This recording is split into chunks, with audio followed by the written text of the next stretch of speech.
What's up guys, it's Drac, and this is the SplitStrike, but this is the new Battle-Camo series SplitStrike, and it's really interesting. So it is a Walmart exclusive.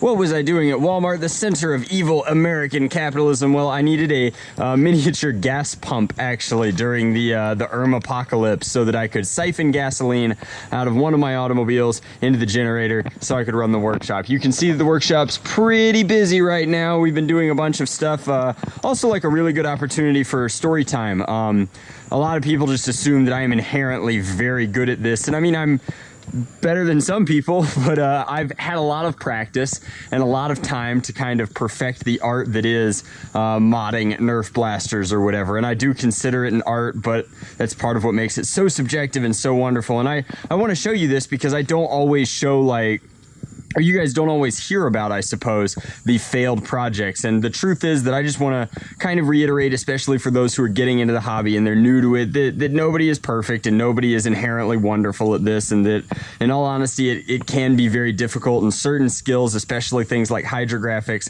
sometimes it just doesn't work. So this was a really old carbon fiber film that just did not take to the plastic, and so as I pulled it out of the bin over there, it just sloshed off in a few different places. And so in an effort to, oh my goodness, so it's wet now and everything's just kind of coming off, but in an effort to save it, so to speak, I ran over and just hit it with some really heavy water, and I'm still gonna have to sand it down and repaint on the gray. But I just wanted to kind of point that out because I do a ton of reviews, and I've gotten pretty good at doing these one-take reviews, and I'm definitely like good at the process of modifying blasters. But I wanted to reiterate for the people who think that some of these skills might be beyond their reach or what have you, that it's an incredibly inexpensive process, and even I've probably dipped 30 or so, 30, 40 blasters at this point, and I still make mistakes. This was the only mistake out of a batch of, I think, 5 blasters this time, but I wanted to point that out. I thought that it was important. It's important to me that people who are getting into this hobby know that, like, nobody's nerfed.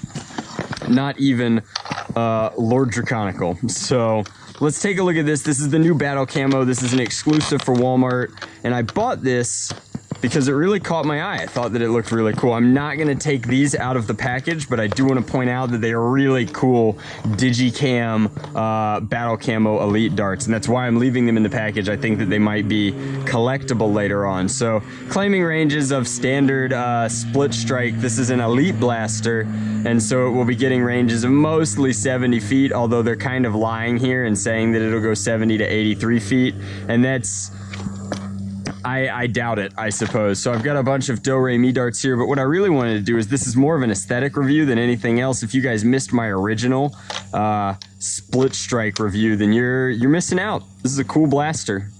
Definitely a cool blaster. I've already messed it up, so these kind of tease in like so, and then everything else finds its way home. There we go. And then it primes like so, and it has 2 smart ARs up front. So we're just going to load what we've got.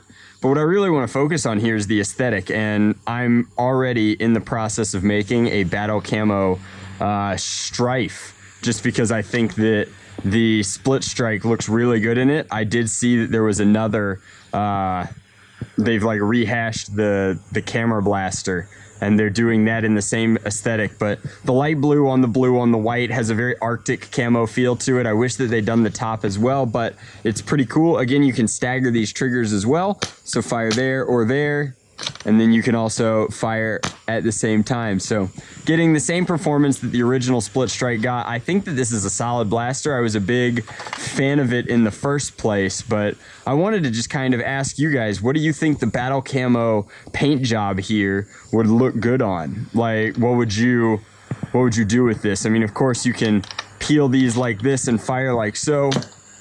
Defeated. Pow. Bang. I forgot how much fun the SplitStrike was. I also forgot how incredibly uncomfortable the handle was, but that can't be helped. If you've got to make a handle that can blend into itself, like, this is probably how I'd have done it too. It is just kind of awkward. Is that really how these go together? They have to be forward like that? All right, so I feel like it used to be easier to get them together, but what do I know? It's almost better as a left-hand blaster for me because I have a hard time wrapping my thumb all the way around like this to peel it apart. This is much easier for me at least, but that's a look at the new SplitStrike's paint job. I'm just really hoping that Walmart does this to some blasters that people actually care about. The SplitStrike went largely ignored, I felt, when it came out originally. And they also chose to do that terrible actual clip fed, I think it was called the Battle Scout for the other one. And I'm just like, gosh, Walmart, did nobody in your marketing meeting tell you which blasters were good? Or did you just really, I don't know. If they had tried to pick more obscure bad blasters, I don't know if the Walmart buying team could have done it. So that's my only critique there. If they would like a piece of advice, I will give them one for free, and that's that you guys should do the Strife next, because if you don't, I'll beat you to it. Thank you guys very much for watching. Hopefully you enjoyed this review. Again, like, this is not to be considered a full review of the SplitStrike itself, as I've already pointed out that I really like it as a novelty blaster. It's more of a review of this specific paint job and how gosh darned cool it looks. So thank you guys very much for watching. Hopefully you enjoyed this look at the Battle-Camo. If you don't go to Walmart, which is something that I highly recommend, then perhaps you might not have noticed this one and it could have missed.